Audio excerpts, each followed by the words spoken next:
আসসালামু আলাইকুম। তো আজকে আমার খামারের মুরগির হচ্ছে লাউ খেতে দিলাম, মানে আমার ক্ষেতের যে লাউ যেগুলো বড় বড় সাইজ হয়ে গিয়েছিলো, বিক্রি করতে পারি না, সেগুলাই হচ্ছে মুরগিদের এখন আমরা হচ্ছে খাওয়াচ্ছি। তো দেখেন যে পরিমাণ খাদ্যের দাম, সেই ক্ষেত্রে কিন্তু খুব ভালো একটা আইডিয়া বের করছি।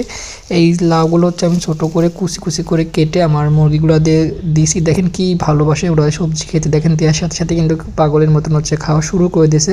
তো এতে করে কিন্তু আমার খাদ্য খরচও হচ্ছে বেঁচে যাচ্ছে, পাশাপাশি আমাদের এখন এদিকে প্রচুর পরিমাণে লাউ হচ্ছে, যার কারণে লাউর দাম অনেকটা এখন কমে গেছে। তারপর হচ্ছে রমজান মাস, লাউটা একটু খুব মানে কমই দাম যাচ্ছে, যার কারণে ভাবলাম যে এগুলা সস্তায় বিক্রি না করে আমার মুরগি বা আমাদের যে গরু ছাগল আছে সেগুলোকে হচ্ছে খাওয়াই।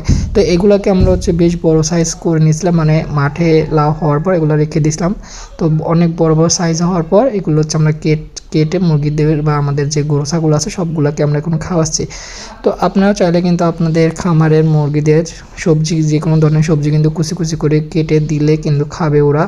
এতে করে আপনার খাদ্য সেভ হবে, কারণ বর্তমান খাদ্যের যে পরিমাণ দাম, পাশাপাশি ওরা যেহেতু আমি আবদ্ধভাবে মুরগি পালন করি, ওরা আশপাশ থেকে ঘাস বা এগুলো কিছু খেতে পারে না, যার কারণে ওদের পুষ্টির পরিমাণ যাতে সঠিক থাকে, মাঝে মাঝে যে কোনো ধরনের সবজি নিয়ে এসে ওদের হচ্ছে খাওয়াই।